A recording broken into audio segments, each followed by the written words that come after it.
Marcos capítulo 2, dando seguimento ao nosso discipulado,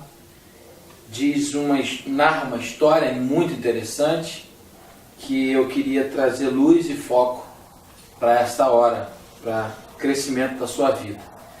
Marcos capítulo 2, verso 1 diz: Dias depois, entrou Jesus de novo em Cafarnaum, e logo ocorreu que ele estava em casa. Muitos afluíram para ali, tantos que nem mesmo junto à porta eles achavam lugar, e anunciava-lhes a palavra. Alguns foram ter com ele, conduzido um paralítico, levado por 4 homens, e não podendo aproximar-se dele, por causa da multidão, descobriram o eirado no ponto correspondente ao que ele estava, e fazendo uma abertura, baixaram o leito que jazia o doente.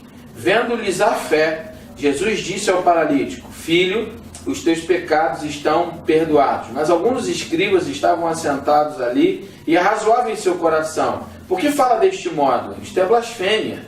Quem pode perdoar pecados, senão um que é Deus? E Jesus, percebendo logo por seu espírito que eles assim arrazoavam, disse-lhes: Por que arrazoais sobre essas coisas em vosso coração? O que é mais fácil dizer ao paralítico: Estão perdoados seus pecados, ou levanta e toma o teu leito e anda? Ora, para que saibais que o Filho do Homem tem sobre a terra autoridade para perdoar pecados, disse ao paralítico: Eu te mando, levanta-te, toma o teu leito e vai para a tua casa. Então ele se levantou e no mesmo instante, tomando o leito, retirou-se à vista de todos, a ponto de se admirarem todos e darem glórias a Deus, dizendo: Jamais vimos coisa assim. O discipulado de Jesus Cristo é um convite a olharmos também para o seu ministério. Às vezes a teologia cristã dá uma ênfase muito grande ao seu nascimento, à sua crucificação e à sua ressurreição. Mas ser um discípulo de Jesus é amá-lo, obedecê-lo, segui-lo de maneira integral e completa. Entre esses grandes eventos da cristologia, ou seja, da doutrina de Cristo, existe o seu ministério. E Jesus agora está no capítulo 2 do Evangelho de Marcos, diante de uma história extremamente inusitada, cheia e regada de amor e fé, quando o ser humano aqui parece ainda ter uma grande importância para outros seres humanos. E Jesus vive essa experiência tremenda da sua vida em seu ministério que eu queria chamar a sua atenção, porque nós também fomos chamados para servir. Ser cristão não é só um chamado para ir para o céu, ou um chamado para ir para Deus. Ser cristão é um chamado, sim, para o céu, para Deus, mas para o outro também. Jesus está numa casa ensinando as doutrinas do reino de Deus. Seu ministério numa casa é algo que já me chama a atenção. Como Jesus amava as casas, como Jesus nunca se preocupou com os templos luxuosos. Jesus estava em qualquer lugar que ele pudesse ensinar a palavra de Deus. E Jesus amava a casa, Jesus amava a simplicidade de uma casa. E numa casa, rodeado de pessoas, numa casa abarrotada, ele vive uma experiência de uma visita inusitada, quando de repente, no meio da sua mensagem, desce um paralítico e esse homem é trazido por aquilo que muitos chamam de 4 amigos. Porém, o texto não fala que eles eram amigos. Isso é uma interpretação. Quem conduziria um homem paralítico por tantos quilômetros até onde Jesus estava, se arriscaria a descer com ele do telhado para que ele fosse tocado por Jesus? É óbvio que uma interpretação muito possível é de que eles eram amigos, mas o texto não diz isso. O texto diz que 4 homens pararam a rotina da sua vida, deixaram os seus afazeres, o seu desejo pessoal, para suprir a necessidade de alguém. Ser cristão é isso. O Evangelho de Marcos capítulo 2, na história do paralítico de Cafarnaum, é um convite a mim, é um convite a você a parar um pouquinho a sua vida, de correr atrás dos seus objetivos, de pensar tão somente no que você pode receber para poder entregar. Esses homens olham este homem, se compadecem e tomam uma decisão dificílima: carregar um paralítico até Jesus. Eu espero que você tome uma decisão como essa, e você faça da sua vida cristã um momento missionário e diário.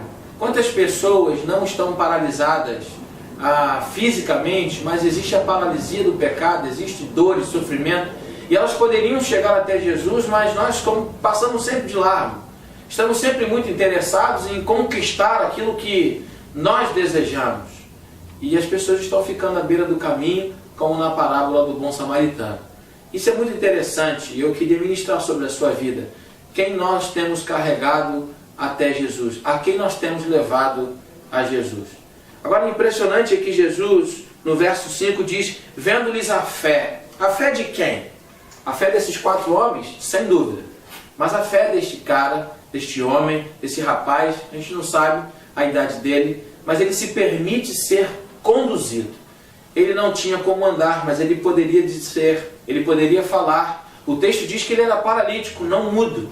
Ele poderia ter impedido. Eu nem sei se ele pediu, o texto não diz isso.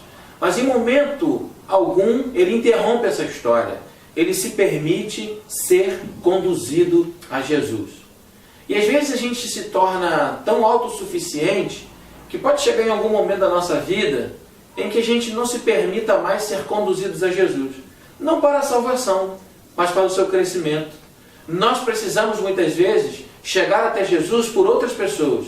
Nós precisamos de visita, nós precisamos de acolhimento, nós precisamos de ensinamento, de pastoreio. Nós não devemos governar e pastorear a nós mesmos. Por isso esse discipulado. Por isso esse momento em que eu sonho, em que a nossa igreja, você, eu, os cristãos, a gente se abra para ser conduzido, acompanhado. Em momento nenhum a nossa liberdade deve ser interferida. Mas se deixe conduzir. Talvez você está ouvindo esta mensagem e está resistente. Existem pessoas querendo conduzir você a Jesus, mas você não deixa, você não permite. Eu espero de verdade que essa ministração alcance o seu coração. É tempo de você se deixar conduzir. É tempo de você se deixar chegar até Jesus. Há pessoas que te amam e que estão preocupados com você. E o melhor para você é Jesus. Pare de negar Jesus. Se deixe conduzir. E para fechar esse nosso momento de discipulado, eu creio que se nós vivêssemos isso, pessoas voltadas inteiramente, focadas a levar pessoas a Jesus, e fôssemos sempre como esse paralítico, humildes, em que também em alguns momentos nós nos permitíssemos chegar até Jesus, nós viveríamos o que está escrito no verso 12. Aquela multidão, aquela casa inteira, ela deu glórias a Deus. E é uma frase que eu acho muito interessante. Eles disseram: jamais vimos coisa assim. A vida com Cristo era para ser sempre esse momento em que as pessoas se tornam estupefatas, elas ficam perplexas diante do que Jesus está fazendo. Às vezes a vida cristã ela é monótona, sem graça, às vezes até chata, religiosa, ritualística, porque nós não estamos nos envolvendo com as vidas. Quando nós estamos preocupados em levar pessoas até Jesus, se permitindo sempre a nossa condução, coisas extraordinárias começam a acontecer. A glória de Deus ela é vista, como diz o texto, e as pessoas se tornam discípulos de Jesus. Viva isso. Seja como esses 4 homens ou 4 amigos. Seja um pouquinho como esse paralítico que se deixa conduzir até os pés de Jesus, e você vai ter a oportunidade de ver a glória de Deus se manifestar sobre a sua vida. E é sobre isso que eu queria orar. Eu quero orar por essa bênção. Hoje eu quero orar para que você tenha a maior bênção que um ser humano pode adquirir, que é de ser um servo no reino de Deus. Você pode orar comigo? Se você puder, feche os seus olhos e acompanhe esta oração. Se não, se você estiver dirigindo, trabalhando, você mantém os seus olhos abertos, mas o seu coração ligados em Deus. Eu quero orar por você.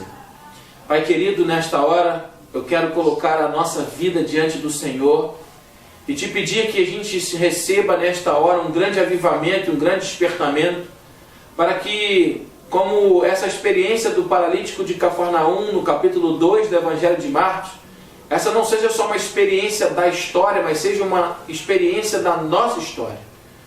Quero te pedir, Deus, que a começar de mim e esses irmãos que recebem este discipulado, nós sejamos pessoas preocupadas com a dor do outro. Deixamos um pouquinho a murmuração, a reclamação, e vamos observar, a partir do poder do Teu Santo Espírito, aqueles que precisam ser conduzidos a Jesus. Que nós possamos fazer parte desse time, desse ministério, pessoas extremamente interessadas em vidas, porque isso glorifica o Teu nome.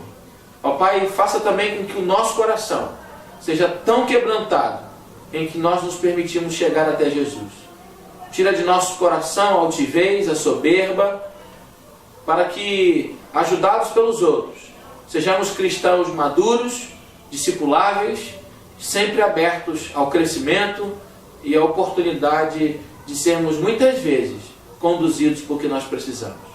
Não sabemos o que o Teu servo ou a Tua serva nesta hora está passando, mas a minha oração por ele é que ele alcance esta grande vitória, que é de ser alguém totalmente envolvido com as vidas no reino do Senhor. E se por acaso alguém está ouvindo esta mensagem e Deus não ainda se permite chegar até Jesus, que ele se quebrante nessa hora e entregue o seu coração e se permita ser conduzido para ter o perdão dos seus pecados e a cura integral da sua vida. É a oração que eu te faço em nome de Jesus. Amém. Amém?